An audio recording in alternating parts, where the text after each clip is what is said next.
Hey guys, tonight we're going to open the door to one of the darkest secrets in British royal history. In the final nights of January 1547, Whitehall Palace hid a horrifying truth that no history book has ever dared to fully document. It's the story of Henry VIII, one of the greatest kings who ever changed an entire nation, only to face the one enemy he could not defeat, his own body. This isn't a story of triumph, but a silent tragedy where absolute power confronts unstoppable decay. So, before you get comfortable, take a moment to like the video and subscribe, but only if you genuinely enjoy what I do here. Please leave a comment below and let me know where you are and what the local time island. Now, dim the lights, maybe turn on a fan for that soft background hum, and let's ease into tonight's journey together. On the final night of January in the year 1547, the halls of Whitehall were steeped in melancholy, each whispered breath from the royal laundresses echoing, "A living corpse can ferment before it dies." That silence was never meant for solemn ritual, but to conceal the horror unfolding within. Henry VIII, once lauded as Europe's indomitable lion in winter, now lay reduced to a body consumed by agony. His legs were ravaged by ulcers so deep that sinew and bone were laid bare. Rivulets of dark brownish pus oozed through layers of fur-lined linen, exuding a stench far fouler than any clove, rosewater, or powdered pearl burned in silver bowls could mask. His colossal frame, nearly 400 pounds, had transformed into a rotting ecosystem. Clotted blood pooled behind his knees, calcified deposits sealed along his spine, and tense blisters bulged beneath the skin, threatening to burst. The fabric covering his wounds clung like dead flesh. Attendants had to pry apart each thread with a silver knife. One of his feet had turned coal, black, the other crusted over with dried exudate. The royal physicians, once fearless in courtly intrigue, whispered in shadows about amputation, yet none dared unsheathe a blade to cut into the sacred flesh of their sovereign. There were no lilting lute strings in that chamber, no triumphant fanfare, only the harsh rasp of his cough and the damp, gurgling sighs of decaying lungs. The wooden clogs of grooms tapped steadily against the cold stone floor as they carried trays of silver and stale linens, a grim reminder to maintain distance. The wavering candlelight on the ornate walls served as a flimsy screen, hiding the body's betrayal beneath its glow. Courtiers averted their gazes from his half-open eyes, their lashes half-lidded in pained recognition of the monarch who was about to depart this world. In delirium, Henry would stir, his voice hoarse as he called out for Anne, called out for Thomas More, before collapsing back into fever-dream slumber. Each cough cracked his lips, stained them with ribbons of blood, and once a bold fly landed on his mouth, no one dared brush it away. Yet even in such torment, he managed to whisper a command, "Write here for me," tracing a shaky H upon the parchment, his signature still potent enough to authorize the execution of a condemned man just 3 days before his own end. The root of this tragedy lay in a jousting accident of the year 1536, when a splintered lance severed his leg. What seemed a mere fracture would never heal, erupting time and again into osteomyelitis, bone-seeking infection that gnawed at every tendon and marrow. Poultices of roasted onions, vinegar, and crushed gemstones, along with poultice drainage and clove needle cauterization, only deepened his suffering. The final time he lay upon the oak and iron-reinforced bed, it creaked beneath the weight of his laboured breaths, a mournful groan that foretold the demise of an empire. Amid that stillness of midnight, the corpse of Henry VIII lay as the fragile fulcrum between power and mortality, reminding us all that no throne endures beyond the inexorable cycle of birth, aging, illness, and death. The image of the rotting emperor is more than a personal tragedy. It stands as a haunting emblem of a kingdom in crisis. His legs, once the very pillars of royal authority, and the means by which he strode triumphant across tournament grounds, now lie swollen and oozing with pus, utterly incapable of bearing his weight. The skin has taken on a jaundiced yellow hue, a telltale sign of liver disease, gout, and what modern medicine would call type 2 diabetes. This slow betrayal, waged by his own flesh, traces back years to a shattered bone from a broken lance in a joust in the year 1536. What began as a fracture that refused to heal, mutated into deep, unrelenting ulcers, and then into osteomyelitis, an infection of the bone that no poultice or bloodletting could contain. Each time physicians cleaned and dressed the wounds, Fresh torrents of foul-smelling discharge would burst forth, sending Henry into agony. Yet still he refused to bow to his failing body. He would mount his horse in defiance of the pain, dine at lavish feasts of venison roasted whole, and continue to command his realm with all the swagger of his glory days, dismissing every cautionary plea as nothing more than a minor indisposition. Within the dim confines of his chamber, priests and royal physicians took turns reciting prayers and applying ointments, but no miracle ever came. Candles burned not to illuminate his surroundings, but to mask the stench of decay, dripping melted wax that pooled like tears on the dresser. Henry murmured prayers in Latin, then in English invoking saints he had once outlawed, turning to scriptures he had himself once consigned to flames. On a windswept night, a draught slipped through a broken shutter, and the king seized a serving page by the wrist and breathed one single word: mirror. None could fathom its meaning, yet everywhere he glanced the shattered glass of a blood-tinted basin, the sheets soaked through with purulent fluid. The crown laid aside on its velvet cushion, he seemed to see a reflection of the empire he had himself undone. The crimson stains of his blood and the yellowish-green pools of his pus upon that bed were not only the marks of his private torment, but also a damning testament to the dissolution of royal authority. Here lay the man who had severed ties with Rome, dissolved monasteries by the dozen, and beheaded queens with theatrical flair, now betrayed by his own flesh. He once laughed, proclaiming, "I am England," when physicians suggested leeching or poulticing. Yet now it was England that faltered, torn between Catholic and Protestant, between ancient fealty and nascent rebellion, with a hollow throne trembling at every rasp of his tortured cough. Outside the walls of Whitehall, life carried on as it always had. Chimney stacks curled smoke into the cold winter air, church bells tolled the hours, and the scent of roasting meat drifted from inn to inn along cobblestone streets. But inside, the immortal legend of Henry VIII was unravelling, moment by moment, in the slow, unrelenting rot of his mortal frame. It was not merely his body that was under siege.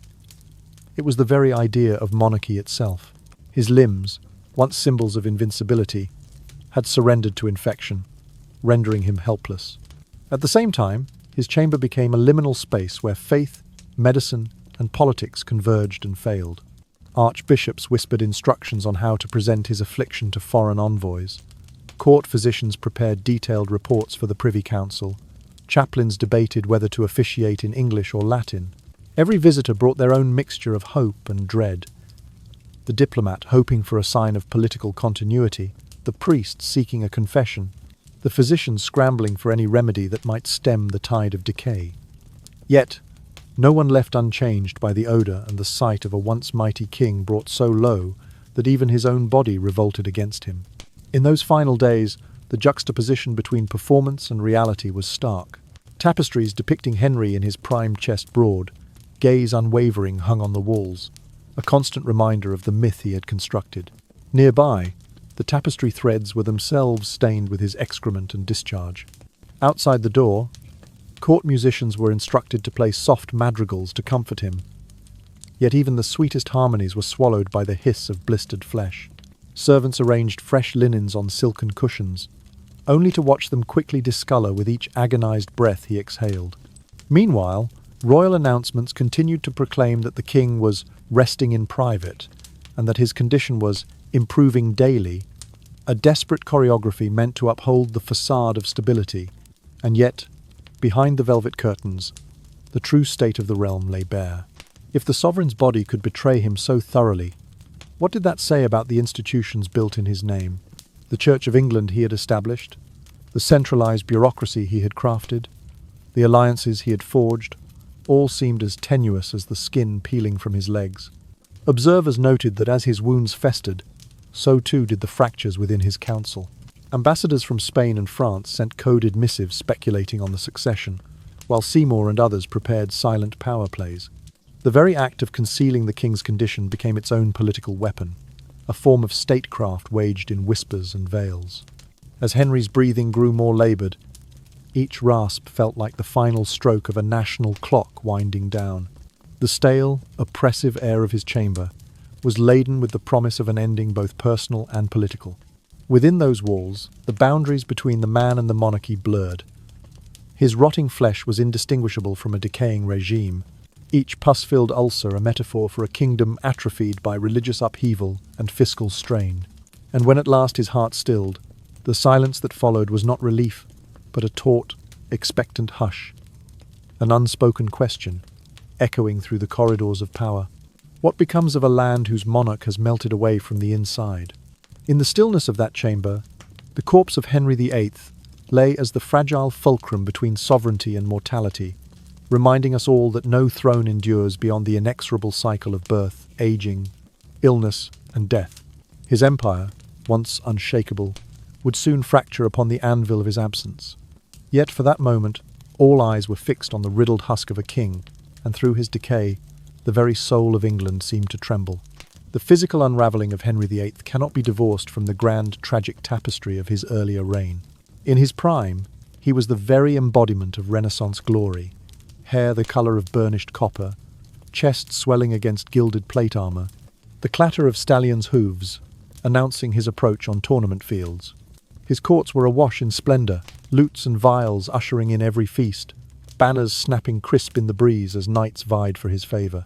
Yet all of that brilliance began to tarnish in the year 1536, when a shattered lance felled him from his steed, cracking bone deep within his leg. What seemed a mere fracture refused to heal. Instead, it festered into chronic ulcers that resisted every salve and poultice. In time, the infection burrowed into his very bone, lead-iduring to osteomyelitis, while gout and what modern physicians would label type 2 diabetes added fresh torment. With each passing year, the agony grew more relentless. He could no longer stand unassisted. Instead, he was hoisted onto a contraption of ropes and pulleys, an oak and iron frame that propped his immense figure for hours at a stretch. Each slightest shift brought a fresh wave of spasmodic moans, and every drop of crimson or yellowish-green fluid that seeped into the fraying linens perfumed the air with a stench that no candlestick full of cloves could shroud. Despite the physician's urgent counsel to rest, Henry's appetite for pageantry and sensual excess burned still. He continued to preside over sumptuous banquets featuring whole roasted venison and gallons of sweet wine, and on one infamous occasion, in a blinding fit of rage, he struck a royal surgeon square in the face with a heated branding iron for daring to suggest that he moderate his indulgence. The putrid emanations from his decaying flesh crept through every corridor of the palace, embedding themselves in tapestries and wall hangings. Foreign ambassadors noted in their dispatches that a thick miasma clung to the velvet and drifted through the chamber long after His Majesty had departed.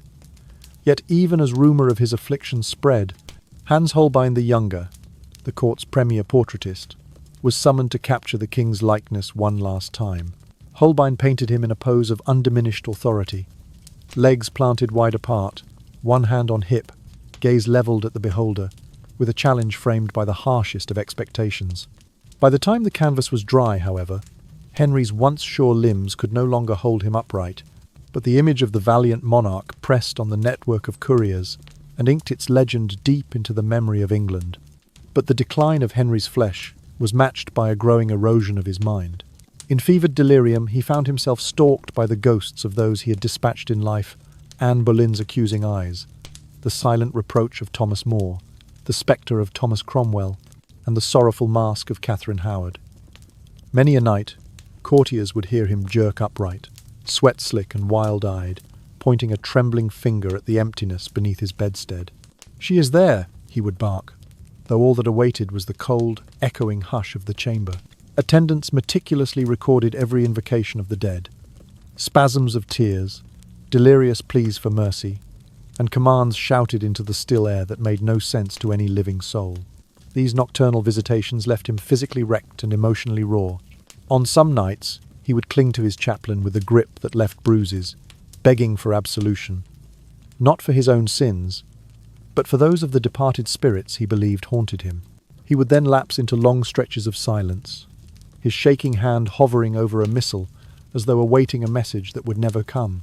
Such moments of quiet were perhaps more harrowing than his cries, for those in attendance could only watch the once undaunted sovereign, whose will had once bent courts and countries to his whims, reduced to a shivering heap of human frailty. In the half-light of that wretched chamber, between the flicker of tallow candles and the drone of whispered prayers, The past and present of Henry's reign collided in grim council. The mythic lion in winter, who had launched wars, secured alliances, and reshaped the faith of a nation, was now but flesh and bone in ruin. Each hallucination, each moan, and each tear-streaked invocation of ghosts seemed to draw a line from the grandeur of his youth to the devastation of his final days. And so, in the pale glow that strained to fill the darkness, Henry VIII lay at the crossroads of legend and mortality, his once fiery spirit flickering like a candle guttering in the wind. As Henry VIII's strength drained away, the real reins of power slipped into shadowy hands. Edward Seymour, the young king's uncle, quietly set about his regency plans. The boy Prince Edward, barely 9 years of age, lay safe in his cradle, while Seymour convened secret councils cloaked as prayer meetings. Outside in the corridors, ministers proclaimed with forced cheer, "The king is recovering in private," yet behind closed doors Seymour shuffled loyalists into key offices, granted titles to sympathetic courtiers, and tightened his grip on the machinery of state. Even the Duke of Norfolk, once deemed untouchable, was arrested for alleged treason, and his son, the Earl of Surrey, had already suffered execution, all on the shaky inkblot signature of a sovereign gasping for breath. The bitter irony was palpable. Henry himself, barely clinging to life, had signed the death warrant for those who dared contest Seymour's ascent. When at last Henry drew his final breath, the court embarked on an elaborate charade lasting 3 days. Word of his passing was kept under the strictest lock and key, as if confessing the king's death would shatter the very foundations of the realm. Trays of steaming food, venison pasties, cakes spiced with cinnamon and nutmeg, goblets of sweet hippocras were carried into the solemn chamber, only to be left untouched and forgotten. Messengers rode out to the shires with dispatches bearing the calm reassurance. His Majesty continues to improve. Every decree and dispatch continued to bear the royal seal, as though the soul that gave it authority still hovered in the chamber. Catherine Parr, the Queen of the Sixth Marriage, was barred from entering the king's bedside. She was told merely that the king requires complete rest. Whispers in the antechambers speculated that Seymour feared her presence might disrupt his designs on power, so he quietly curtailed her access to the dying monarch. Outside, life in Whitehall moved on as it always had. Chimney stacks coughing smoke into the grey sky, church bells tolling for midday service, and the kitchens bustling with the preparation of more venison and sugar-laced confections. Yet inside, the atmosphere resembled a funerary chapel more than a royal household. The rituals performed in hushed tones, as if any overt celebration would betray the solemn truth. The tang of pus and rotten flesh still clung to the bedding, seeping through the layers of linen to stain the very wrist of the bed frame. When the mortuary team finally arrived to embalm the body, they discovered it was too late. The decay had advanced beyond remedy. The liver lay black and brittle, the intestines swollen and foul, the lungs shrunken and scorched by fever. One of the embalmers fainted at the stench, only to be revived by his horrified peers. Even the heart, once famed for its colossal size, was grotesquely engorged with coagulated blood, threatening to burst the cavity into which it was meant to be laid. The embalmers worked hastily, stuffing the gaping torso with herbs, lavender, sage, marjoram soaked in vinegar, but each attempt to stanch the rot only unleashed new waves of stench. They stitched the body closed, wiped it clean, and wrapped it in layers of fine canvas and beeswaxed cloth. Yet as they secured the lead-lined coffin, there was a collective hush among the workmen. Even in death, Henry's girth exceeded the normal bounds, demanding a second set of measurements and a larger casket. Throughout these grim proceedings, the court's focus remained on maintaining the illusion of uninterrupted sovereignty. Royal proclamations were drafted in Henry's name, letters dispatched that bore no hint of the monarch's demise. Foreign diplomats were kept in the dark until it was deemed prudent to inform them, so they might have time to compose their condolences, tempered with political calculation. Meanwhile, Edward Seymour emerged, as regent in all but name, seated behind the scenes, pulling strings that once belonged solely to the sovereign. In those 3 days of silent theatre, the palace became a stage for a most sombre trick. The throne, while unoccupied in body, was never for a moment surrendered in spirit. All the while, the acrid aroma of decaying flesh lingered in the corridors, a bitter reminder that true power, like the body that held it, must eventually bow to the inexorable laws of nature. And when at last the announcer delivered the long-awaited news that Henry VIII had passed from this life, the hush that fell over Whitehall was not relief, but the tense stillness of a realm poised on the brink of transformation. In that moment, the hollow throne loomed larger than ever, awaiting the delicate transfer of authority from a corpse to a child, and from a legend to a legend in making. After the body had been prepared, England set about mythologizing its fallen monarch. Henry VIII's corpse was first packed with fragrant herbs, lavender, thyme, and other sweet-smelling botanicals meant to mask the stench of decay, then placed into a lead-lined oak coffin. Yet the first coffin, hastily crafted too small for his girth, split open as the lid was forced shut. Embalmers scrambled to transfer him into a second casket, but that too succumbed to pressure. A jagged crack formed at its base, and dark, putrid fluid seeped into the stone floor of St. George's Chapel. Stray dogs, whether royal hounds or prowling strays, lapped at the black ichor before attendants could shoo them away. The image of that leaky coffin imprinted itself on every mind. "This is not the emperor's body," whispered one maid in horror, "but a living corpse that no ordinary bier could contain." Still, the public pageantry of the funeral pressed on with unbroken splendor. The second coffin, now properly reinforced, was draped in heavy black velvet and topped with wreaths of fresh flowers. Inside the chapel, choristers sang solemn hymns, their voices soaring above the hush of mourners. Brass trumpets blared in measured fanfares, and the assembled lords and bishops knelt in rigid rows, their ornate regalia gleaming in the candlelight. It was the grandest display of royal power imaginable, a procession for a king who was at once dead and yet still everywhere present. Perched atop the coffin was a wax effigy of Henry, as he once wished to be remembered.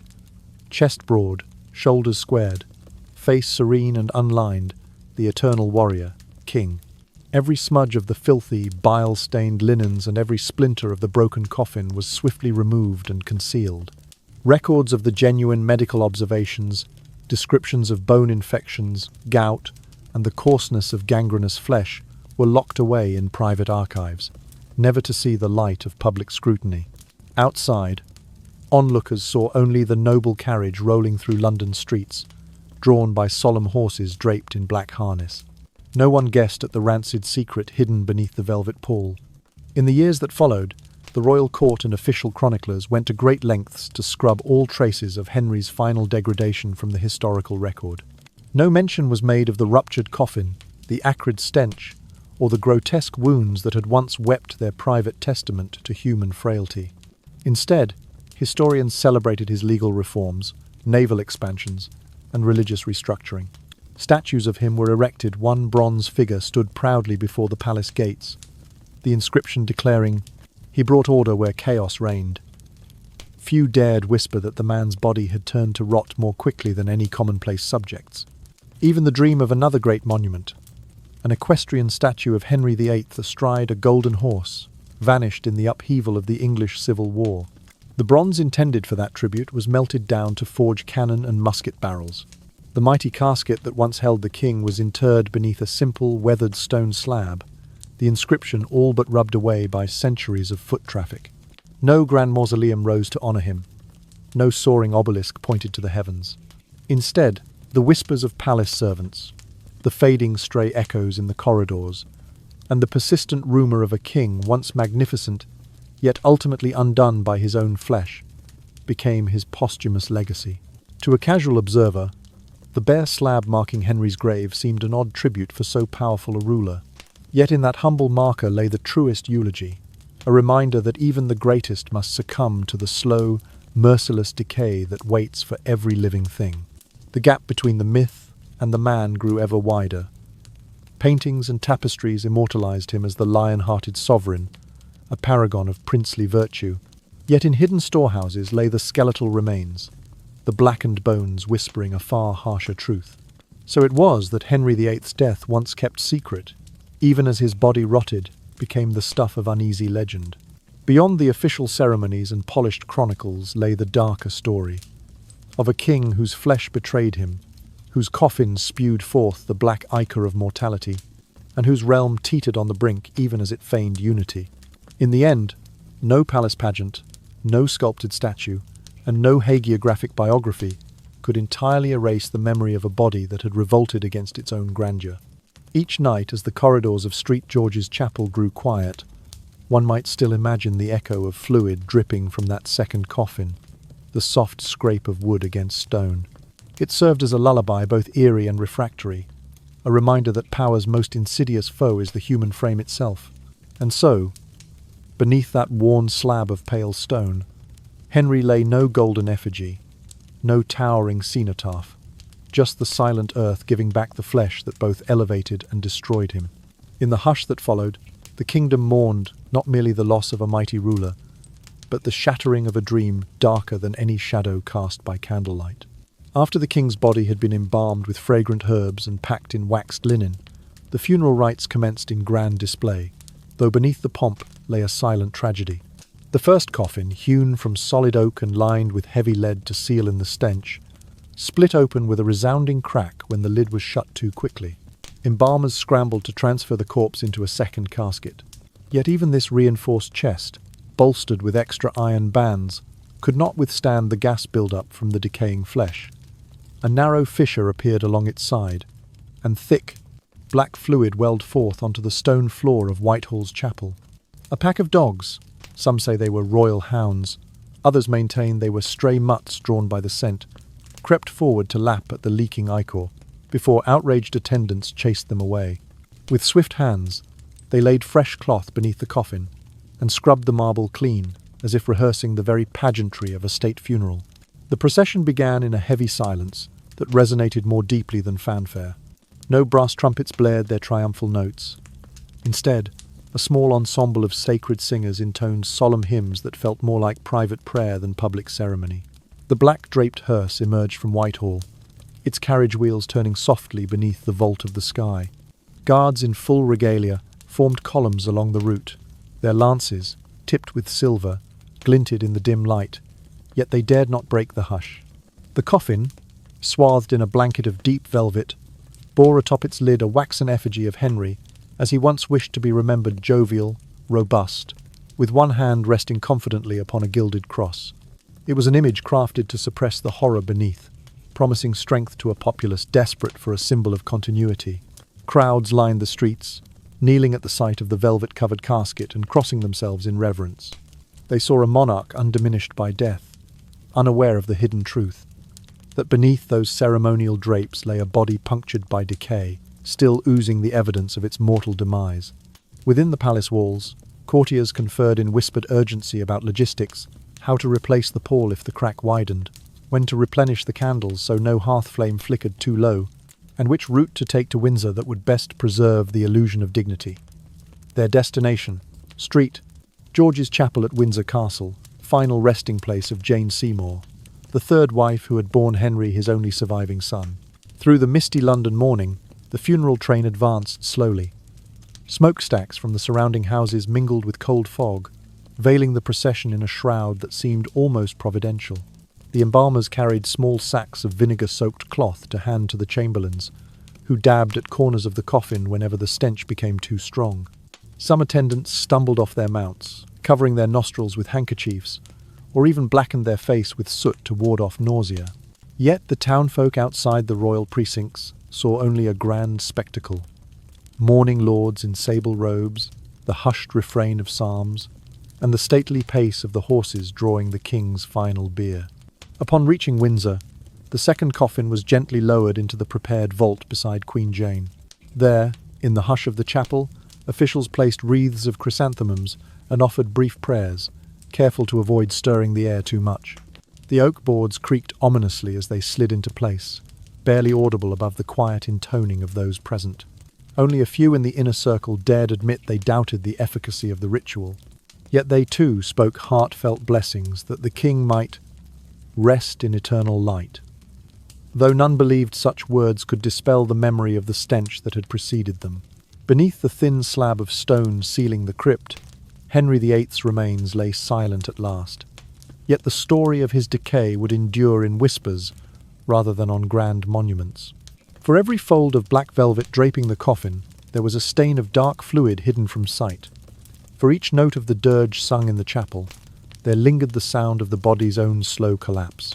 And though the pageantry crafted the legend of a king resurrected from death, the silent, pestilent truth of his rotting form refused to be entirely concealed. Thus, through the opiate swirl of incense, the measured tread of ceremonial boots, and the sculpted calm of his waxen likeness, the myth of Henry's powerful return from the brink was born. The kingdom would remember a sovereign triumphant, not a corpse leaking its shame on the sacred floors of Whitehall. Behind every hushed proclamation and every pointed toast to his eternal reign, however, lay the memory of a flesh and blood monarch undone by the very body that once bore him aloft. In that dichotomy between the ornate funeral rites and the grotesque leak of decay, England found its truth and its legend, intertwined forever in the twilight hush of a monarch's final journey. Many years later, during a renovation of St. George's Chapel, workmen made a discovery that sent a tremor through the very stones of Windsor Castle. The lead-lined coffin of Henry VIII, once thought immovable and sealed against the ravages of time, had collapsed in upon itself. The once smooth sheets of lead were now buckled and pitted, the oak planks soaked through with unwholesome moisture. When the lid was finally pried open, the overwhelming stench of decay burst forth, forcing every worker nearby to turn their faces away or retch in the cool, silent corridor. Some fainted outright, others clung to their tools, trembling. Inside, the remains of the king lay shriveled, collapsed to a fraction of their former girth, the skeleton exposed like a grotesque monument to mortality. The bones, brittle with age and arthritis, lay misaligned and stacked in unnatural angles. A layer of congealed fat, once supple and warm, had turned a sickly mustard yellow, solidified like wax. His skull, hair long since vanished, bore an unbroken jaw, the teeth stained iron-brown with rust and decay from those same festering ulcers that had plagued his final days. The very sight of it sent a chill through the corridor, as though the past had reached out to remind the present of its fleeting nature. News of the damaged coffin and the unseemly remains spread quickly among the master carpenters and masons at Windsor, but orders from the highest Tudor authorities sealed their lips. No images, no sketches, and no accounts of that grisly sight were to escape the chapel grounds. It was deemed a matter of state security, an unsightly blemish that could undermine the carefully constructed legend of a triumphant immortal sovereign. All medical records detailing Henry's gangrene, gout, and bone rot were locked in royal archives, accessible only to the most senior of physicians trained in courtly service. Despite these efforts at concealment, the grave of Henry VIII became a clandestine pilgrimage site for those drawn by curiosity or by a darker hunger for relics. Secret pilgrims would light sticks of resinous frankincense or lavender at dusk, laying them by the crypt's iron grille. Others would pry at the narrow crevices between stones, searching for fragments of lead or splinters of oak, convinced that a scrap of the royally embalmed bone might carry some cure-all potency or safeguard against illness. These devotees regarded their forbidden offerings and prayers as both homage and penance, believing that a relic of the king's body might grant them health or solace. The court, upon discovering such sacrilege, posted stern notices forbidding any approach to the vault, declaring that to tamper with the monarch's remains was a profanation of the sacred. Over the subsequent centuries, Henry's representation in literature and art took on a dual nature. In the palace courtyard, a bronze statue portrayed him stern and resolute, sword sheathed at his side, cloak draped with regal precision, an image of cold authority. Yet in dusty manuscripts hidden in noble libraries, one could find hand-copied ballads and whispered legends chronicling his final nights of delirium. The frantic exclamations of, "Do not take my breath! They wish to undo me." The sight of him stumbling through hidden corridors in white nightshirt, pursued by phantom wives and courtiers whose faces he could not name. Some wandering preachers proclaimed that the king's ghost remained bound by the guilt of severing ties with Rome, by the bloodshed of beheaded queens and dissolved monasteries. They said that those who heard his plaintive cries at twilight were witnesses to a soul unable to rest, a spirit shackled by the kingdom he had torn apart. Yet, even these whispered accounts were gradually smoothed away by official history. Tudor chroniclers of later generations, marshalling the authority of crown and church, relegated the sordid details of Henry's rotted flesh to the category of private matters, accessible only to a handful of learned scholars. Their published annals mentioned only the year of his birth, the year of his passing, and the statutes he had enacted, his legal reforms, naval expansions, and economic policies. The grotesque truth of his decay was consigned to footnotes in medical treatises or buried in sealed vaults. While schoolchildren learned of him as the architect of a reformed Church of England, the patron of explorers, and the founder of enduring institutions, his legend grew ever more luminous, shielded by the polished narrative of a king who had reigned with iron will and never shown fear. In the hush of ancient corridors, the memory of the leaky coffin and the fetid aura clinging to its crumbling lid became a ghost story, passed only among the initiated. The grand statues and lofty portraits fed the sense of an unbroken lineage of power, but beneath each layer of bronze patina and gilt frame lay the hidden truth of flesh that had turned to rot. From time to time, a historian curious enough to peer behind closed doors might glimpse a ledger, a physician's journal with cryptic notes on malignant ulcerations and cryptogangrene. But such discoveries were carefully quashed, rare exceptions in a tapestry of official erasure. Thus, England's great and terrible king became two figures in one: the majestic sovereign immortalized in stone, and the human carcass that recollected his dissolution in secret reverence. The children of Henry's realm grew up hearing of the glorious monarch who broke from papal authority and extended the navy's reach, never learning of the unstoppable march of decay that coursed through his veins. Meanwhile, in quiet corners near the chapel's foundation, late-night whispers still tell of that dreadful day when the coffin cracked and the air filled with the black ichor of mortality, a reminder that no legend, however grand, can fully conceal the frailty of the flesh that bore it. Over the course of more than 1 century, the figure of Henry VIII underwent a profound metamorphosis from rotting cadaver to the revered pater familias of English tradition. In the brutal upheaval of the 17th century Civil War, the rubble of the monasteries he had dissolved was repurposed into fortress walls, while the bronze statue planned to glorify him in London was melted down to cast cannons and cannonballs. His legendary corpse, long interred beneath a simple slab of worn stone, never received a grand monument.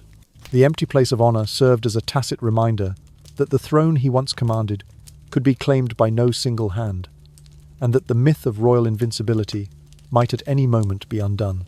Yet, even as his physical remains lay unremarked beneath the stones, the echo of his courage in lawmaking and institutional reform continued to resonate across the realm.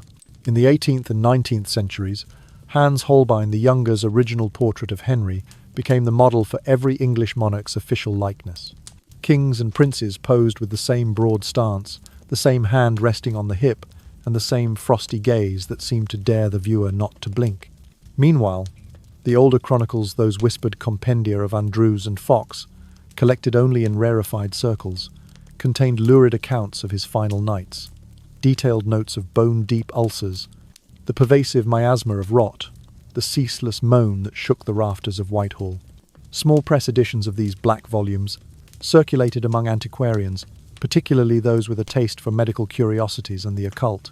In certain halls of traditional medicine, a handwritten Tudor manuscript on herbal embalming techniques was preserved as both a cultural relic and a pharmacopoeial curiosity, a testament to the ways in which the same knowledge that once preserved a king's remains could also illuminate the vulnerabilities of the human body.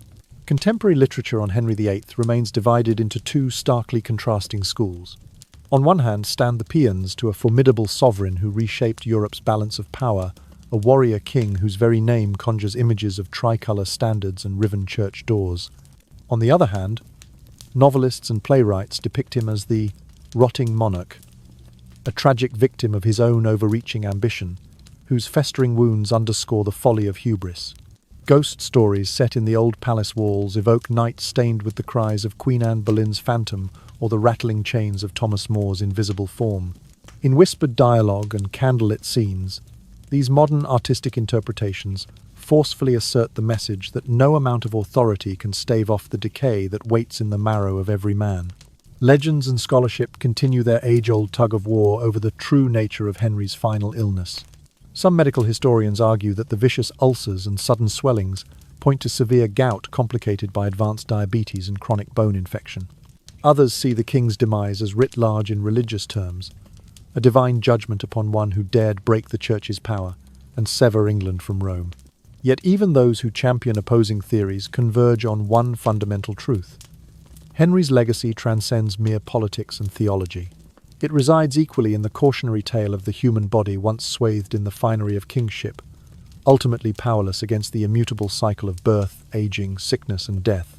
For aficionados of historical horror, Henry VIII stands as the archetype of the rot-ridden ruler, an object lesson in how power, like flesh, can fracture and fail, and how even a crown cannot shield its wearer from the grave.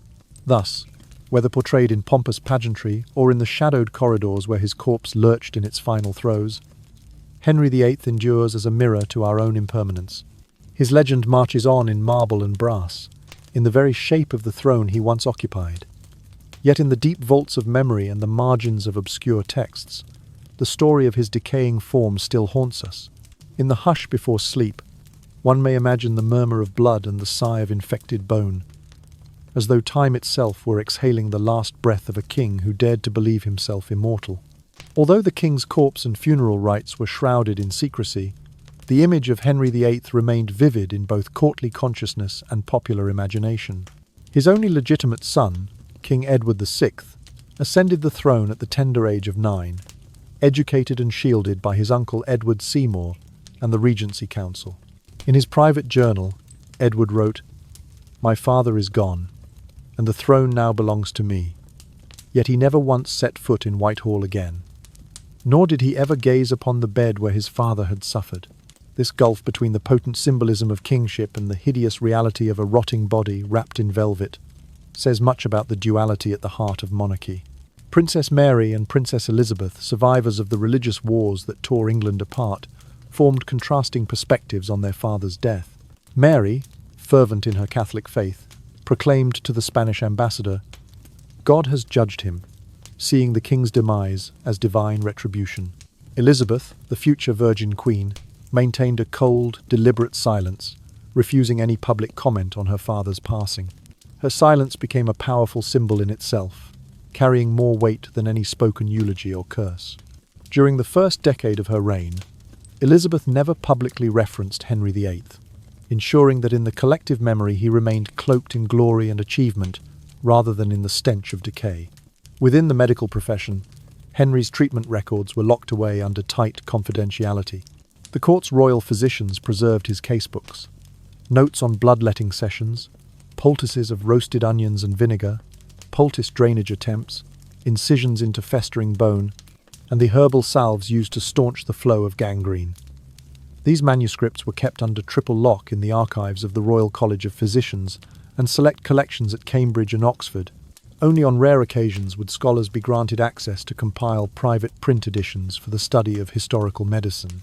Meanwhile, among the common folk, whispered legends persisted of the black drop of pus from the king's leg, a loathsome relic said to cure sorrow or ward off sickness, and used to frighten disobedient children into obedience.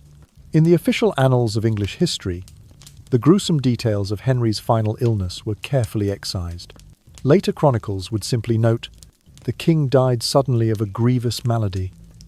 Documentaries produced by the BBC and other respected outlets celebrated Henry as the father of English law and the great religious reformer, artfully omitting any mention of his agonizing demise.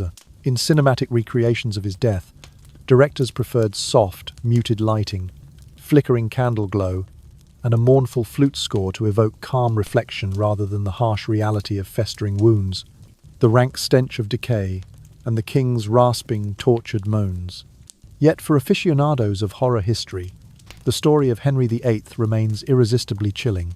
They dwell on the image of his rotting corpse, the hushed whispers in the corridors of Whitehall, the phantom cries echoing through musty chambers, the creak of the coffin wood as it shifted under its own putrid weight, and the lingering tang of suppurating flesh. This is no mere personal tragedy, but a potent symbol of power's fragility. The body that once embodied royal invincibility ultimately surrendered to nature's unyielding law. In the tapestry of England's past, Henry VIII occupies a unique place as both legend and lesson proof that even the mightiest reign must yield to the inevitable cycle of birth, age, sickness, and death. Though enshrined in legend and immortalized in grand portrait and polished statue, the legacy of Henry VIII remains an uneasy ache in the heart of England's history. In Westminster Abbey, the bronze column once intended to honour him still stands in skeletal form, its foundation laid, its shaft never erected. During the English Civil War, the metal gathered for his grand monument was melted down into cannon and shot, as parliamentarians spurned the memory of a king who had personified regal absolutism. Yet fragments of that architectural promise linger in the abbey's cloisters, a silent echo of power once proclaimed but never fully realized. Across centuries, playwrights and short story writers have returned again and again to the macabre spectacle of Henry's final hours. In candlelit taverns and dusty drawing rooms, they stage scenes of the rotting body, the drip of dark pus, and the hollowed chamber where music once soared, only to be replaced by gasping breath. Such reenactments serve as stark reminders that authority and the flesh that bears it will ultimately succumb to entropy. In these narratives, the king's corruption of bone and sinew becomes a metaphor for the corruption of unchecked ambition, a cautionary tableau of the futility of earthly grandeur. From the 18th century onward, scholars influenced by Enlightenment ideals delved into Tudor archives with newfound rigor. They examined the embalming records, the physician's notes, and even the occasional fragment of linen stained by the king's exudations. At international history conferences, papers were delivered on the ulcerations that festered beneath royal linens, presented as case studies in how absolute power can rot from within when governance is placed above reason and morality. The story of Henry's wounds became a parable, a caution against hubris, a demonstration that even a monarch's might is no match for the slow, steady march of decay. In the 20th century, interdisciplinary research took the saga of Henry's body in new directions. Geneticists probed Tudor family trees for markers of hereditary gout and diabetes. Osteologists studied bone fragments attributed to the king, seeking evidence of chronic osteomyelitis. At medical history symposia, delegates debated whether Henry carried a mutation for impaired wound healing, or whether his lust for rich foods and heavy drinks sealed his fate long ago. Museums dedicated to history and medicine mounted exhibits featuring Holbein's likeness beside vials of lavender poultice, fragments of silver ointment dishes, and facsimiles of the leather-bound treatment journals.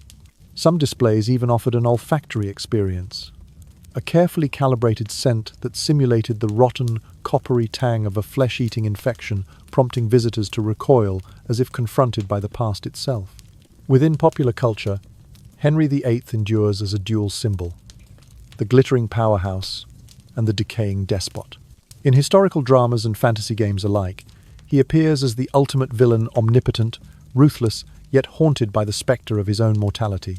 In ghost story circles, a favourite tale tells of the king's shriek echoing along the turtle-dove corridor at Hampton Court, a chilling warning that the king who dies unquiet will never rest. It is said that if any usurper dares to seize the throne too boldly, the ghost of Henry will rise to remind them that no crown can shield a man's flesh from rot. Viewed in its totality, the story of Henry VIII's physical decline transcends a mere royal obituary. It becomes an epic lamentation on the price of power and pride. His reign, once marked by swaggering triumphs and lavish pageantry, is forever counterbalanced by the image of the king stricken, broken, and betrayed by his own body.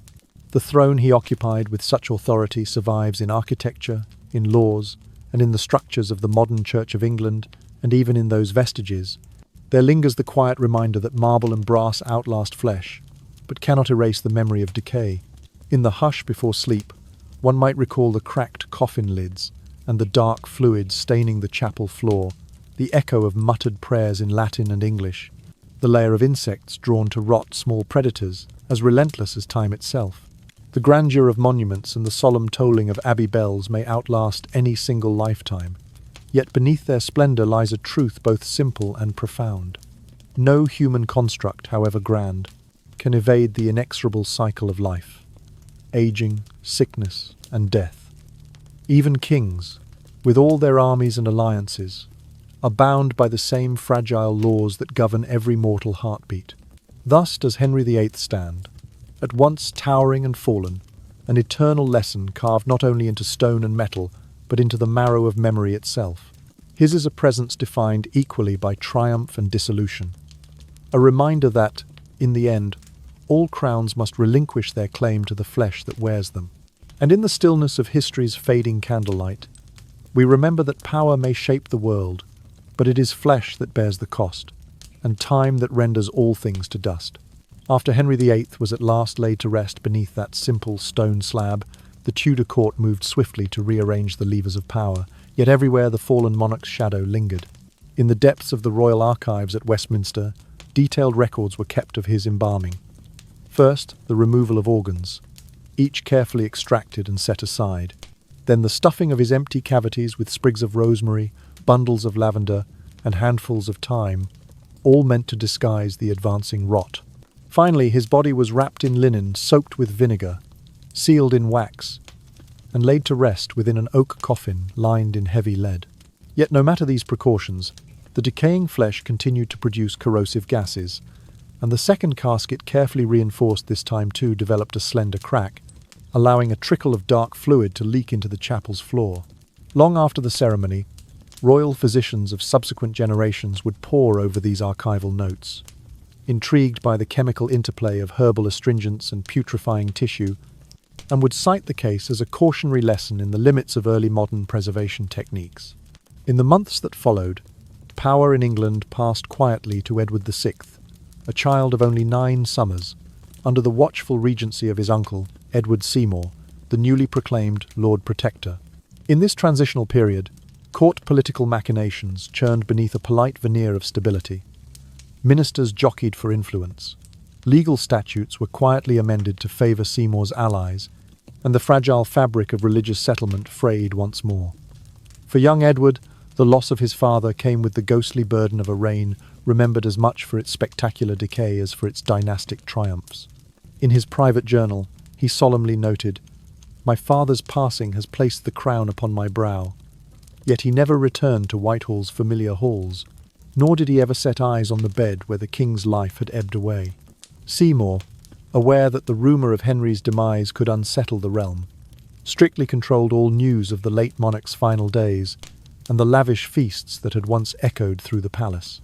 Meanwhile, among commoners and courtiers alike, tales of hauntings in the abandoned corridors of Whitehall took on a life of their own. Some claimed to have heard the faint moan of a tortured breath, or the soft patter of phantom footsteps across fraying velvet carpets. A number of chaplains and lay servants swore they glimpsed the figure of Anne Boleyn, garbed in widow's weeds, pressing a pale hand upon the sealed coffin. These stories, recorded in private diaries and diplomatic correspondence with foreign ambassadors, spread through taverns and drawing rooms as chilling bedtime tales.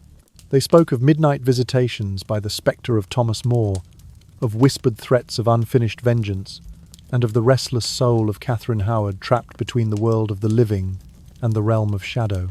At court, the official face of Henry's memory remained resolute. Bronze statues, grand oil portraits, and intricate relief carvings all proclaimed him the noble sovereign.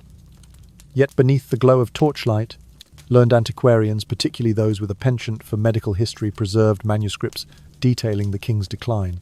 In the year 1840, a long-hidden Tudor codex saw limited publication, a field manual of herbal poultice recipes, instructing the preparation of mashed roasted onions, vinegar infusions, and pulverized gemstones to be applied to festering wounds.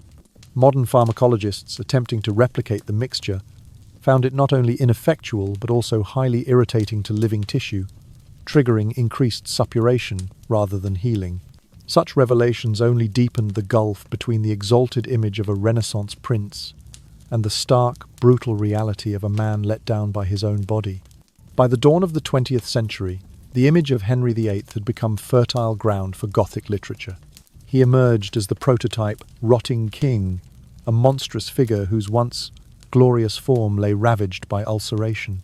In 1922, a novella titled The Rotting King sent shivers through its readership, describing in meticulous, gruesome detail the livid sores and the unbearable stench of decay that clung to the chamber walls. Then, in the 1990s, documentary filmmakers resurrected the horror for modern screens with Henry's Rot, a film that used early CGI effects to simulate the hideous drip of pus and the unsteady gait of a monarch slipping into death. Viewers recoiled as the king's corpse seemed to groan beneath its burial shrouds, bringing renewed attention to the terrible truth behind courtly legend. And so, layer upon layer of myth was laid atop the remains of an unlamented flesh, Yet even the grandest statues and the most polished memoirs could not entirely bury the story of a king undone from the inside out. In the hush of centuries past, the dual memory of Henry VIII, both as the architect of his nation's course and as the victim of his own rotting frame, lingers still, a lullaby of power's triumph and mortality's inevitable claim. As we move into the modern era, the figure of Henry VIII has become a subject that transcends disciplinary boundaries. His story recounted by historians, dissected by medical researchers, reimagined in popular culture, and captured in visual art. Institutions such as the British Museum in London now display not only replicas of Hans Holbein's famous portrait, but also an array of related artifacts. A pewter pot once used to mix herbal salves, a curved surgical knife from the Tudor court, and fragments of stained linen purportedly taken from the bed where the king languished. Visitors can even experience a simulated stench of decay via an olfactometer installation designed to recreate the pungent aroma of infected wounds, blended with the heady spices of Tudor poultices, an immersive yet unsettling encounter with the past.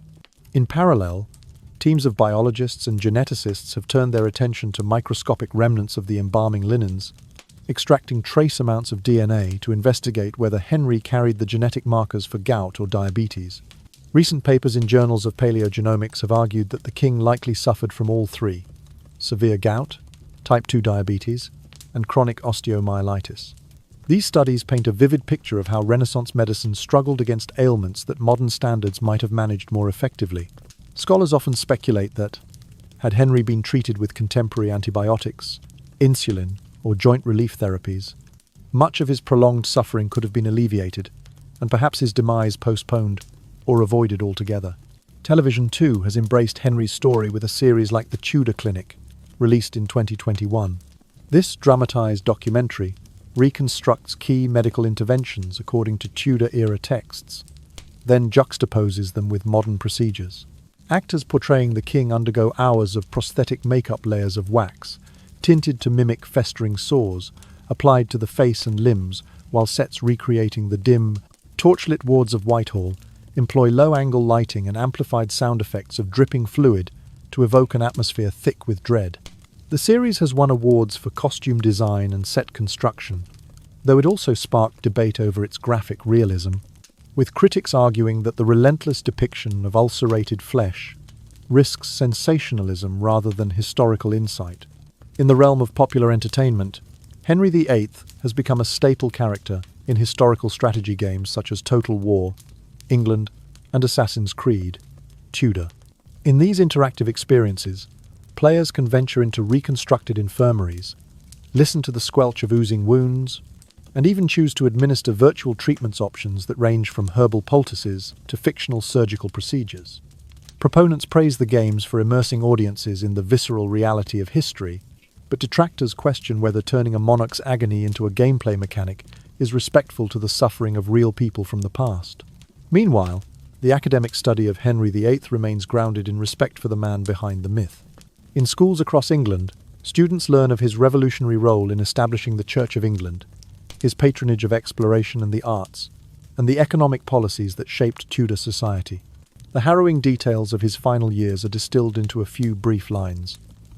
Henry VIII suffered from multiple chronic illnesses and died exhausted. These succinct treatments aimed to preserve dignity and maintain focus on his political and cultural achievements rather than dwell on the grotesque aspects of his decline. Thus, Henry VIII embodies a dual narrative.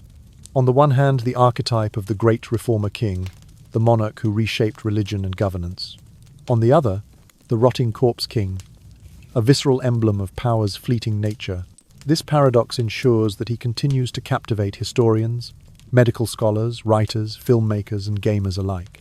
In the gleam of Holbein's oil paint and the crackle of a CGI-rendered ulcer, in the hush of a classroom and the roar of a battlefield simulation, the story of Henry VIII endures as both a celebration of human ambition and a cautionary tale of our mortality. The interplay of awe and revulsion in his legacy offers us a mirror in which to see the splendor and the vulnerability that define the human experience. As we draw tonight's journey to a close, you may find yourself reclining in the gentle haze of candlelight, the final echoes of our tale lingering like distant footsteps down a long, silent corridor. By watching this exploration of Henry VIII's last days, his extraordinary ascent to power, the dizzying heights of his reforms, and the grim unraveling of his flesh, you have witnessed more than a historical account. You have felt the pulse of human ambition and the inexorable pull of mortality. First and foremost, I hope you leave this video with a deeper appreciation for the fragile balance between greatness and decay. Henry's life reminds us that no matter how brilliant our achievements, whether we reshape institutions, pioneer new ideas, or leave our names etched in marble, our bodies remain subject to the same laws that bind every human being. In today's world, where we chase youth, health, and success with tireless fervor, his story offers a quiet counsel. Honor your body, attend to its needs, and recognize that strength without humility can become a kind of cage. Secondly, the narrative of the rotting king carries a powerful metaphor for leadership. We've seen Henry leverage religious authority, legal innovation, and sheer force of will to transform a nation. Yet we've also seen how unchecked power, untempered by empathy and self-care, can corrode the very foundations it was meant to uphold. In a modern context, whether you lead a team at work, guide a community project, or simply hold influence among friends, remember that sustainable leadership blends vision with vulnerability. Be bold in your ambitions, but remain mindful of your limits, and cultivate trust rather than fear. Another lesson emerges from the meticulous archival records and forensic studies we discussed. The Tudor physicians' attempts to stanch infection with rosemary and vinegar, even if ultimately flawed, demonstrate an unquenchable human desire to heal and to innovate. In our own era of rapid medical advances, we stand on the shoulders of such early practitioners. Their trial-and-error experiments teach us that progress often requires persistence, creative thinking, and the willingness to learn from failure. So whether you're tackling a complex project, learning a new skill, or navigating personal challenges, carry forward that spirit of curiosity and resilience. This video also underscores the power of narrative itself. From court records to ghost stories in the corridors of Whitehall, from solemn documentaries to immersive video games, each retelling of Henry's story shapes our understanding of him and of ourselves. As consumers and creators of stories in the digital age, we hold great responsibility. We can choose to glorify without question, or to delve deeper, seeking nuance and truth.